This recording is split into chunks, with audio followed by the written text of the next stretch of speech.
Shalom, shalom. Soyons tous bénis. Aujourd'hui, je voudrais que nous continuions dans notre formation sur le combat, sur la guerre spirituelle. Aujourd'hui, nous allons voir comment vaincre et chasser la pauvreté et les esprits de pauvreté déjà vaincus par Jésus-Christ. Donc, la première chose qu'il y a à savoir, c'est que la pauvreté est un esprit ou un groupe d'esprits qui attaque deux parties de l'homme, la partie spirituelle et la partie physique. La partie spirituelle qui est constituée de son esprit et la partie physique, humaine qui est constituée de l'âme et du corps, que les esprits de pauvreté attaquent. Ils sont l'origine, plus particulièrement, les maladies. Les esprits de pauvreté causent les maladies. Les esprits de pauvreté causent l'incrédulité. Les esprits de pauvreté causent l'anxiété. Vous allez voir dans le texte de 1 Corinthiens chapitre 13, le Saint-Esprit. Les choses les plus importantes sont la foi, l'espérance et l'amour agapao. La foi pisti, croire, adhérer, l'espérance et l'amour agapao, qui est l'amour de l'esprit. Or, la pauvreté s'oppose à cela en créant dans la personne qu'elle frappe, l'incrédulité, c'est-à-dire douter de la foi, douter de la parole de Dieu. Elle crée l'anxiété, le manque d'espoir, d'inquiétude. Elle crée la peur. Le manque de connaissance entraîne la peur. Donc, elle s'incarne faire à ce que la personne soit ignorante. Les esprits de pauvreté s'arrangent à ce que les victimes soient toujours ignorantes de la solution, alors que Christ a déjà tout accompli. Les esprits de pauvreté s'arrangent à ce que les victimes soient ignorantes de la possibilité de s'en sortir, alors que la foi déclare tout est possible. Et tout est possible à Dieu. Marc 9, verset 23 et Luc 1, verset 37. Quatrième et dernier domaine dans lequel opèrent les esprits de pauvreté et la pauvreté, c'est la mort. Il existe deux types de mort. Il y a la mort physique et précoce, ça veut dire que tu meurs avant l'âge. Les Écritures déclarent dans Matthieu 4 que l'étoile brillait, l'étoile de Christ brillait, notre image, elle brillait de telle enseigne que les rois mages ont vu la destinée de Christ avant qu'elle ne se réalise. Donc, la mort précoce est on meurt avant que l'étoile ne brille dans notre destinée. Deuxième type de mort que nous avons, c'est la mort spirituelle qui est la séparation d'avec Dieu. La mort spirituelle, c'est la séparation d'avec Dieu. Tu ne communiques pas avec Dieu, tu ne pries plus Dieu, tu ne loues plus Dieu. Et si tu ne pries pas Dieu par l'intention, par la paix, il ne te répond pas de miracles, pas de victoire et pas de domination. Alors, quel est le bason? Le texte d'Apocalypse chapitre 3, verset 17, qui déclare « Tu es malheureux, pauvre, misérable, aveugle et nu ». Ces 5 clés parlent de la pauvreté dans toute son entièreté. Et nous allons voir comment faire pour chasser l'esprit de pauvreté. Je t'annonce d'entrée de jeu que Corinthiens déclare « Christ s'est fait pauvre du riche qu'il était afin que par sa pauvreté tu sois enrichi ». Je viens te dire ce matin, pendant que tu suis cet enseignement, peu importe l'endroit où il y avait une forme d'esprit de pauvreté dans ta vie qui pouvait attaquer par l'incrédulité, l'anxiété, la peur, l'ignorance ou la mort, je te déclare qu'il est vaincu et je t'annonce qu'il est vaincu dès le commencement, depuis la croix de Golgotha, au nom de Jésus-Christ. Alors, Apocalypse chapitre 3 déclare, tu es malheureux. Tu es misérable, tu es pauvre, tu es aveugle, tu es nu. Comment vaincre l'esprit de pauvreté ou la pauvreté de l'esprit de pauvreté? Dieu nous a donné un secret dans le texte de Matthieu chapitre 16. Et Matthieu, en disant tout ce que vous allez lier sur la terre, moi aussi je le lierai dans le ciel. Je veux que tu comprennes que la première manière de vaincre la pauvreté et les esprits de pauvreté, les Écritures déclarent il faut passer par la prière et il faut passer par l'intercession. L'intercession te fait référence à Romains chapitre 10 qui déclare si tu confesses de ta bouche, alors tu auras le salut, tu auras la délivrance, tu auras la délivrance. En Jésus-Christ, l'esprit de pauvreté est vaincu par l'intercession, par la prière et par la déclaration de la bouche. C'est-à-dire que lorsque j'ouvre ma bouche et je déclare par le Saint-Esprit je suis vainqueur de la pauvreté, ou bien je lis l'esprit de la pauvreté, les Écritures déclarent que j'ai une victoire sur lui, j'ai un ascendant sur lui, et il a l'impossibilité d'avoir une influence sur moi, ni sur mon foyer, ni sur ma famille, ni sur mon ministère, ni sur ma destinée. Donc, la première chose qui est la plus importante, c'est de faire des confessions de sa bouche. Quelles confessions? Des confessions positives. Je suis la tête et non la queue, je suis en haut et jamais en bas, je suis béni, je suis prospère. Les confessions, les Écritures déclarent, par ta bouche, tu seras sauvé. Et par ta bouche, tu seras condamné. Propre bouche, la Bible, la bouche des Africains, la bouche des Camerounais, la bouche des Congolais ont la capacité solennelle en Jésus-Christ d'apporter leur propre délivrance et de briser le joug de n'importe quel ennemi. La puissance de la bouche, la puissance de la parole. La deuxième chose qui nous donne la victoire, c'est les esprits de pauvreté, les démons de pauvreté. Et la pauvreté, ce sont les prophéties et les déclarations prophétiques. La prophétie, c'est parler de la part de Dieu. Et la déclaration prophétique, c'est déclarer quelque chose sur la base d'une prophétie qui nous a déjà été donnée. Par exemple, les textes des Écritures dans la Bible, lorsque le Saint-Esprit nous les révèle, ce sont des prophéties pour nous. Et lorsque nous utilisons ces prophéties, nous faisons des paroles, des déclarations sur la base de ces prophéties. On appelle ces paroles des déclarations prophétiques. Je prends un exemple simple. Dieu me dit, le Saint-Esprit me dit, dans Psaume 23, il conduit ma tête et ma coupe déborde en face de mes ennemis. Sur la base de cette révélation, sur la base de ce passage, maintenant, je ne suis plus dans la prophétie, je suis dans la déclaration prophétique. Je déclare que j'ai la victoire sur mes ennemis.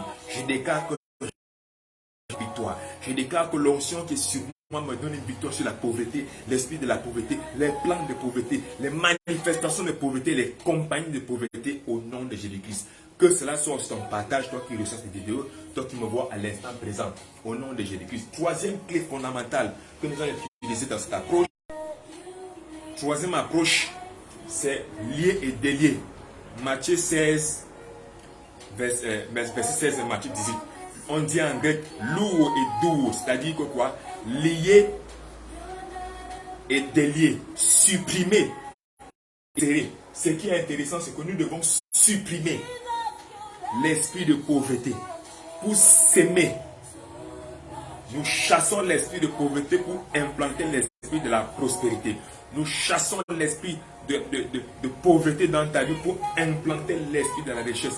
Que cela soit. Nous allons expliquer le texte sur lequel nous nous basons pour parler de ça de manière plus explicite. Nous sommes dans Apocalypse chapitre 3, à partir du verset 17, et Daniel chapitre 5, à partir du verset 17 au verset 29. Les Écritures déclarent, parce que tu dis que tu es riche, tu t'as enrichi, alors que tu es en vérité malheureux, misérable, pauvre et nu. 5 choses qui sont l'incarnation solennelle de la pauvreté. Nous allons voir ici en grec, on dit parce que tu es malheureux. En grec, c'est telei toros, qui signifie expert dans la souffrance. Expert dans la souffrance. Tu as des diplômes. Telei toros, tu as fait 7 ans à l'école primaire, tu as fait 7 ans au collège, tu as fait 14 ans, tu as fait 7 ans à l'université, tu as eu ton master, tu as eu ton doctorat et jusqu'à présent tu ne travailles pas. Laisse-moi te dire que tu vas d'épreuve en épreuve, de souffrance en souffrance. Tu es sur le joug d'un esprit de pauvreté. Je déclare ce matin que c'est brisé dans ta vie au nom de Jésus-Christ.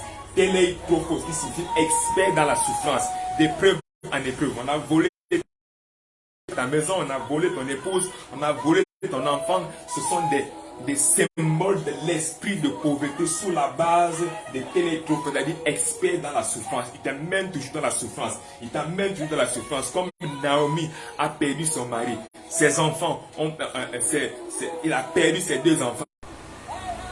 Exemple, Jacob. Jacob dit à Pharaon, j'ai été le plus misérable dans ma lignée. Ça dit que je n'ai pas atteint la richesse d'Isaac, je n'ai pas atteint la richesse de Jacob, parce que j'allais de souffrance à souffrance. Laban m'a escroqué, j'ai perdu 14 ans de ma vie, j'ai perdu 14 ans, 20 ans de trop fausse, l'esprit de pauvreté. Sois délivré de cet esprit ce matin. Je le chasse et je mets dans ta vie l'esprit de richesse au nom de Jésus-Christ. Christ déclare, parce que tu es misérable, eleinos. En grec, on dit eleinos, qui signifie digne de pitié. Ça dit, tu inspires. Tu es digne de pitié, tu inspires la souffrance. Tu inspires la souffrance. Je déclare ce matin, peu importe l'esprit qui est digne, qui te rend digne de pitié ou digne de souffrance, qu'il soit chassé de ta vie, qu'il soit déraciné de ta vie, chassé de ta vie. Et je sème à la place, je me plante dans ta place, à la place. L'esprit de la prospérité et l'esprit de la richesse, parce que les Écritures déclarent de vers lui, tu seras la tête et non la queue à cause de l'esprit de Christ qui est le premier partout. Au nom de Jésus-Christ.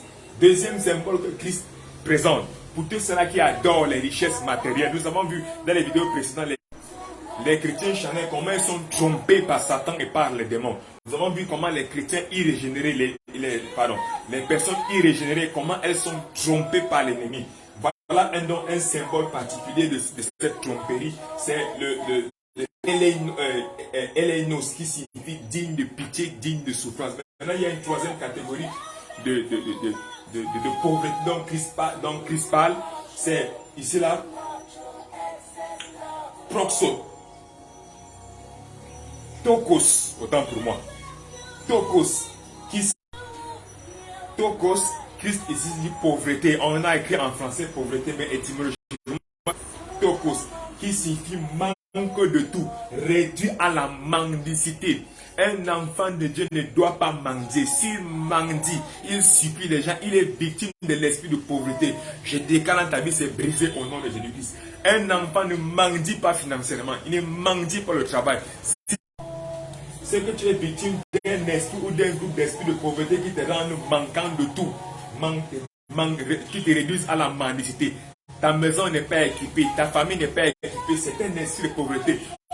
Ce matin, sois libéré de cela au nom de Jésus-Christ. Ce matin, sois libéré de tous ces genres de tokos dans ta vie. Reçois cette grâce particulière. Et au-dessus de cela, j'ajoute le Saint-Esprit qui est le plus grand de tous, l'Esprit de Dieu, qui te remplisse afin que tout ce qui était mort par la pauvreté revienne à la vie.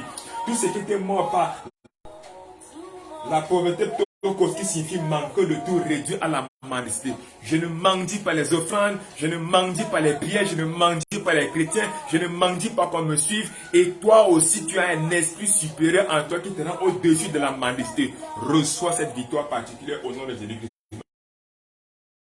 Que Christ utilise dans Apocalypse 3, à partir du verset 17, il déclare: tu es aveugle, qui signifie tout fausse. Nous avons vu ça dans les vidéos précédentes. Et tout fausse a une signification particulière. Ça signifie aveugle. Et nous avons tout fausse. Tau, Upsilon, Phi, Lambda, Omicron, Sigma. Qui signifie aveugle et aveugle mentalement. Ça veut dire que dans ton intellect, dans ta façon de penser, tu es aveuglé, tu as une façon de penser qui est gauche, hors du Saint-Esprit. Tout ce que tu penses est en contradiction avec l'Esprit de Dieu. Ce sont des pensées charnelles. La chair est opposée à l'Esprit dans Galates, afin qu'il soit tout le temps en contradiction. Tu dois choisir un et tu dois laisser l'autre. Donc il s'agit de tulfo, c'est un aveuglement mental, un aveuglement physique et mental. Écoute-moi Dieu, mais les Écritures déclarent que Dieu est Bartimée qui était aveugle. Christ a délivré l'aveugle de Siloé. Il a commencé à voir. Il a mis la terre avec la salive dans les yeux. Il a commencé à voir. Ce matin, toute forme d'aveuglement dans ta vie, qu'elle soit physique ou spirituelle, reçoit maintenant. Toute forme d'aveuglement visuel, d'aveuglement mental, soit chassée de ta vie. Tu reçois maintenant la vue. Tu reçois maintenant les idées. Tu reçois maintenant un esprit d'idée, un esprit supérieur, quand on a reçu un esprit supérieur. Au nom de Jésus-Christ. La cinquième caractéristique dont Christ parle, comme le cinquième niveau de pauvreté, il s'agit de la nudité. Il dit quand tu es aveugle et tu es nu. Tu es aveugle et tu es nu. tu es nu. Ce mot-là signifie gamnos. Gomnos. C'est-à-dire gamma, ypsilon, mu, nu, omicron, sigma final. Ce qui veut dire sans vêtements. Et ça signifie la nudité de l'âme. Nu, étymologiquement parlant, qui est en grec, gomnos, qui signifie sans vêtements. Tu marches sans vêtements. Tu as cru en Jésus. Tu as la foi, tu es sans vêtements. Tu n'as pas cru en Jésus, tu es sans vêtements. Mon bien-aimé, je vais te dire que tu es victime de l'esprit de pauvreté. Ce matin, je le chasse et je libère maintenant un esprit de royauté et de finance dans ta vie. Au nom de Jésus-Christ. Je le chasse, je libère maintenant dans ta vie un sponsor.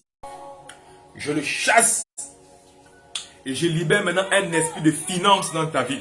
Un esprit de financeur dans ta vie.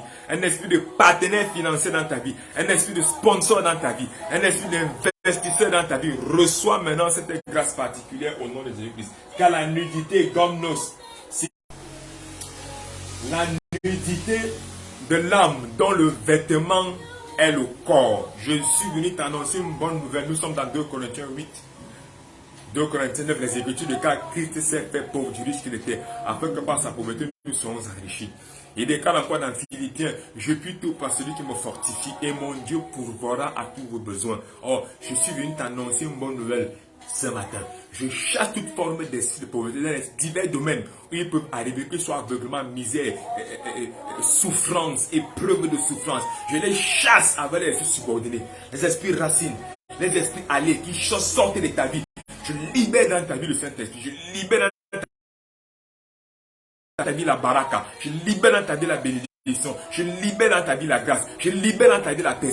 Je commande que tu sois rempli maintenant du Saint-Esprit afin que tu puisses produire d'énormes fruits.